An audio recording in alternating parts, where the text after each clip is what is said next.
So, Keyshawn, what did this tell you about Jimmy Butler? He just looked like he should have it. He grew it out. He's had it pressed out, put a little part in it, but he's not going to wear that all season long. And then all the piercings on the lip, I don't think they can't be real piercings. They got to be like some clip-ons or something, Richard. I don't know. Did he stay on? I think there was a viral clip going around around social media for a while. You know, they put it on horses with the comb over, and you know everybody was going with this emo look. So I think he's poking fun at that. He might be poking fun at is really emotional. They didn't get Dame Lillard like he was expecting. That would make me emotional. You know, I want to win a championship this year. I need some help. I need help. I can't. And I didn't get the help. For one bit wearing that when the regular season starts. No, he's not going to wear it. Not he's not going to wear it for the season. Come on, man. All right. I'm going to step back from this and tell you I'm a big Jimmy Butler fan. And what I love about Jimmy Butler is that he does not care what you think or I think. He's going to do exactly what he feels like doing at that moment. And he plays basketball in an incredibly unconventional way because he rarely shoots three-point shots. Occasionally, when called upon, he can make them in big clutch situations. But mostly, he's a two-point jump shooter, and he's a scorer of the highest order, doing it in little big ways that are unlike other great scorers that we've seen. He's not quite as physical as LeBron. He's not as athletic as some of the other great, the Jordans of the world. But what he did to the Milwaukee Bucks and Giannis and Drew Holiday, for that matter, in that first round this year was extraordinary because he averaged 38 a game for those 5 games, 38, 6, and 5. He had 56 in game 4 at home. And then in the closeout game at Milwaukee, he had 42 more. What I love about Jimmy Butler is, I always tell you my favorite quotes from an old Supreme Court justice who says, anybody who's any good is different from anybody else. He, of all people, dares to be completely different from anybody else. Yet he tagged all this as he sat before the media yesterday by saying, and I'll see you at the finals. So what have they done thanks to Jimmy Butler, who's mostly been a one-man show? They've gone to 2 of the last 4 NBA finals. They've gone to 3 of the last 4 conference finals. It's like Keyshawn, you always say, well, it takes 2 to tango, it takes 3, whatever, super teams. He really hasn't had a super teammate in Miami. I know Tyler Hero won the 6th man, and Gabe Vincent had a stretch, and Caleb Martin had a stretch last year, and they had their moments. Bam Adebayo. And Bam. Yeah, Bam's been an all-star on occasion. But he hasn't had a superstar teammate because in the end, they go as far as Jimmy can carry them. If he hits the wall, runs out of gas, then that's as far as they go. And in any sport, you know as well as I know, Skip, timing is everything. And they hit the right seedings at the right time with the right teams. If Milwaukee stays healthy and nobody's banged up and all hurt and all that sort of stuff, no matter how well Jimmy Butler played, I still would put my money on Milwaukee, just like many other people did. Now, if you fast forward to this year and you look at what has happened in the East, I got him sitting at 5. Jimmy Butler, I understand. Pat Riley upstairs, I understand. Spo on the sidelines coaching, one of the top 2 coaches in all of the NBA. I get it. That's fine. But when you look at Boston and what they did in acquiring Drew Holiday, and now Jaylen Brown and pairing him up with Tatum, and then Porzingis, which I forgot about, when he's motivated to play, which I brought him up yesterday to you. Yeah, you did. Yeah. And if he's motivated to play, which I think these guys will get him to play, and then you got Al Horford, that's going to be a tough out, okay? Right. Then if we move down and we look at the acquisition of Dame Lillard to Milwaukee, along with Giannis and Middleton, and we can go on, and then the Sixers, and then you talk about Joel Embiid, and then they add Patrick Bev to the mix, and Tobias Harris, Tyrese Maxey, and a new coach. I mean, that is there. And then we obviously know about Cleveland and what they have. So I don't know that they come out of the East like they have the last 2 out of 4 tries. I don't know that that's going to be the case. I don't know that that's going to be the case. Key, I hear you saying that they got, fell in line with the perfect matchups.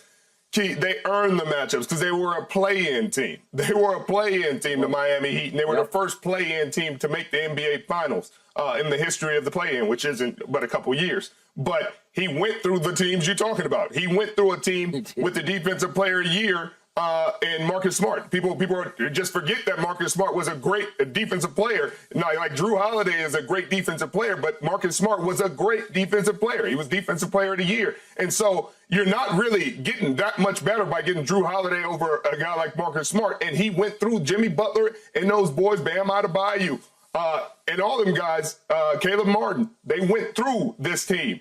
So they went through Giannis. They went through as tough of a run as you can go in the East. He went through the Bucks, the Celtics, and they won those games convincingly. Jimmy had his way with everybody. I mean, he was 38 in one series. I think he was like 32 in another series. You could be right. I was shocked that Pat Riley could not pull off either Dame or Drew Holiday. I thought once Drew wound up in Portland and the bidding war started, I thought Pat would swoop in and get him, and then even Keyshawn would back up and say, wait a second, Miami is legit now.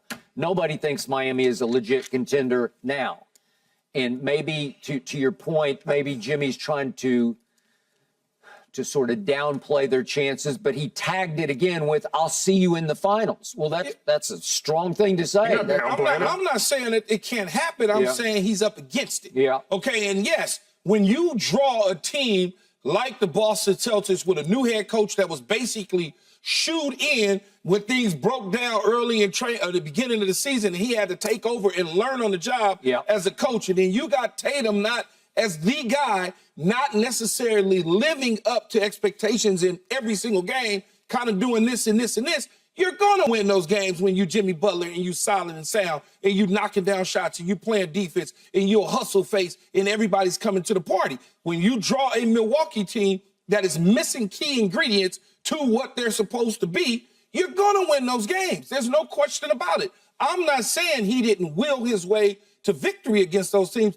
All I'm saying is these other teams certainly got better. And when they got better and you're basically the same, that's tough. Okay, but did you see the Miami Heat coming when they went to the finals? Three of the last 4 years they got to the conference finals, and nobody saw them coming. I cannot sit here and lie to you and say, I bet all my money on the Miami Heat. Yeah. No, not at all. All right, would you agree that Jimmy Butler is as underrated a player as there is in the league, given what their end game has been the last 4 years? I guess I would say to you when you ask that question, underrated to whom? Because he's not underrated to me. He's underrated to people out there that look for something different. Yes, he's not a 47% three-point shooter. He's not shooting shots from the logo. But what he's doing is he's doing everything all around. As I just said, he's knocking down perimeter twos. He's hitting floaters. He's not afraid to challenge at the bucket. He's playing hustle face on the defensive end. I like that type of player. I don't need a dude hitting the logo every single time. Yeah.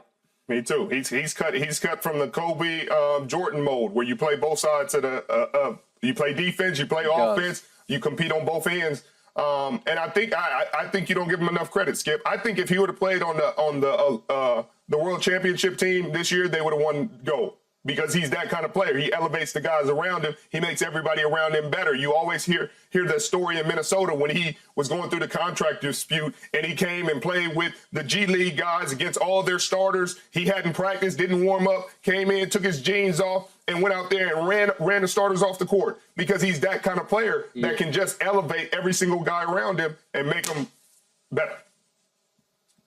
So do I love the hairstyle? Well, it's not exactly my flavor, but do I love that he dares to do that? I really do. He's just showing you, I'm Jimmy Butler and you're not. And I can get away with this and you can't. I look at him for, when I look at Jimmy Butler, I look at where he came from and where he is today. The Philadelphia 76ers probably could have had an NBA title by now, but they made a decision that they were not going to retain him and they were going to allow him to walk out the door. Well, he's difficult. He's hard to live with sometimes. You're not difficult. Yeah. Everybody says we saw him and Spo get into it, and guess what after that? They went on a run. Yep. And they wind up in the NBA final when everybody was sitting around, oh, there's going to be a problem. Look, you're only difficult if people want you to be difficult.